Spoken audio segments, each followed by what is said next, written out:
एक मुस्लिम औरत जिसे देखते ही मुसलमानों के पसीने छूट जाते थे, उनकी रूह कांप उठती थी, वही औरत कैसे बन गई एक प्रधानमंत्री के बेटे की सबसे बड़ी राजदार और साथ ही उसके बर्बादी का कारण।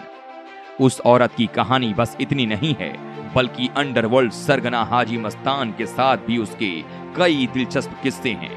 हम उस हसीना सी दिखने वाली औरत की पूरी कहानी बताएंगे, लेकिन उससे पहले गुजारिश कि अब तक अगर आपने चैनल को सब्सक्राइब नहीं किया है तो चैनल को सब्सक्राइब कर लें और बेल आइकॉन भी दबाकर नोटिफिकेशन ऑन कर लें ताकि दिलचस्प खबरें आप तक पहुंचती रहें। वो साल था 1975। एक तरफ तत्कालीन प्रधानमंत्री इंदिरा गांधी ने आपातकाल का ऐलान किया था, तो दूसरी तरफ उनके बेटे संजय गांधी के राजनीतिक सफर की शुरुआत हुई थी।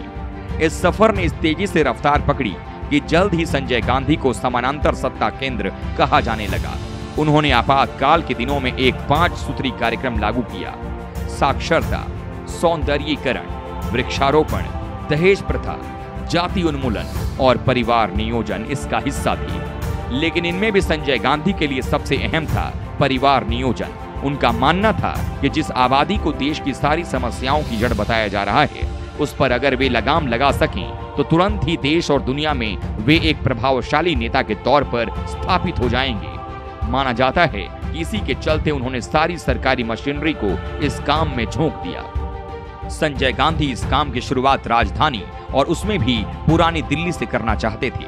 तब भी नसबंदी के बारे में कई भ्रांतियां थी। मुस्लिम समुदाय में यह अफवाह उड़ती थी कि ये उसकी आबादी कम करने की साजिश है। संजय गांधी को लगता था कि अगर उन्होंने शुरुआत में ही इस अभियान को सफल बना दिया और वो भी मुस्लिम समुदाय के बीच, तो पूरे देश में एक असरदार संदेश जाएगा। दिल्ली में नसबंदी कार्यक्रम कैसे चलेगा, इसकी जिम्मेदारी जिन 4 लोगों को दी गई थी वे थे लेफ्टिनेंट गवर्नर किशन चंद, नवीन चावला, विद्याबेन शाह और रुखसाना सुल्ताना। रुखसाना को संजय गांधी ने मुस्लिम समुदाय के लोगों को ज्यादा से ज्यादा तादाद में नसबंदी के लिए राजी करने का काम सौंपा था। रुखसाना कनॉट प्लेस में बुटीक चलाती थी और संजय गांधी की उससे मुलाकात वहीं हुई थी। उसके बाद आहिस्ता आहिस्ता वो संजय के करीब आती चली गई। लेकिन कौन थी वो भला की खूबसूरत रुखसाना सुल्ताना? तो आइए थोड़ा तारुफ करा देते हैं। रुखसाना की मां जरीना बीकानेर रियासत के मुख्य न्यायाधीश मियां एहसानुल्लाह की बेटी और चर्चित अभिनेत्री बेगम पारा की बहन थी। रुखसाना ने एक सैन्य अधिकारी शिविंदर सिंह से शादी की थी, जो दिग्गज पत्रकार और लेखक खुशवंत सिंह के भतीजे थे। उनकी बेटी का नाम अमृता सिंह है, जो हिंदी फिल्मों की चर्चित अभिनेत्री हैं। इस लिहाज से रुखसाना अभिनेता सैफ अली खान की सास हुई। ऐसा नहीं था कि रुखसाना को सामाजिक कार्य का कोई अनुभव था या वे डॉक्टर थी, फिर भी पुरानी दिल्ली इलाके में रुखसाना ने नसबंदी का अभियान शुरू कर दिया। वे पुरानी दिल्ली में घर घर जाकर लोगों को परिवार नियोजन के फायदों के बारे में समझाने लगे। उन्होंने इस इलाके में 6 नसबंदी कैंप भी शुरू किए। लेकिन जल्द ही पुरानी दिल्ली में नसबंदी के बारे में जागरूकता से कहीं ज्यादा उसका आतंक फैल गया।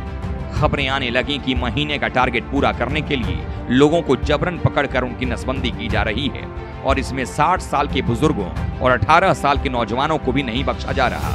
जामा मस्जिद के आसपास चलने वाले नसबंदी कैंपों का प्रभाव ये था कि स्थानीय लोग खुद को असुरक्षित महसूस करने लगे थे। बताते हैं कि इन कैंपों को चलाने की जिम्मेदारी जिस महिला को सौंपी गई थी, उसे देखते ही डर के मारे लोगों के हलक सूख जाते थे। उस समय के सत्ता प्रतिष्ठान से गहरी नजदीकी रखने वाली इस महिला का नाम था रुखसाना सुल्ताना। सरकारी अधिकारी उन्हें रुखसाना साहिबा कहा करते थे। फिर भला किसकी मजाल कि संजय गांधी की करीबी रुखसाना से कोई सवाल जवाब कर ले। रुखसाना ने संजय गांधी के लिए एक मास्टर स्ट्रोक भी खेला। जब नसबंदी के चलते मुजफ्फरनगर, मेरठ, गोरखपुर और सुल्तानपुर जैसे कई शहरों में दंगे होने लगे, तो उन्होंने उसी दौरान 2 इमामों को नसबंदी कराने के लिए तैयार कर लिया। जब मुसलमान नसबंदी को इस्लाम के खिलाफ बताते हुए इसका विरोध कर रहे हों, तो मुस्लिम धर्म गुरुओं का नसबंदी करवाना अपने आप में बहुत बड़ी बात थी। रुखसाना ने यह ऐलान करके इस कामयाबी को और भी वजन दे दिया कि शरीफ अहमद और नूर मोहम्मद नाम की ये 2 इमाम उसी मुजफ्फरनगर के हैं जहां नसबंदी के मुद्दे पर बड़ा दंगा हुआ है। नसबंदी के दौरान रुखसाना की सख्ती और संजय गांधी का उस पर हद से ज्यादा भरोसा उनके राजनीतिक करियर की बर्बादी का सबब बन गया। और रही सही कसर आपातकाल के बाद जनता पार्टी के सत्ता में आने के बाद पूरा हो गया।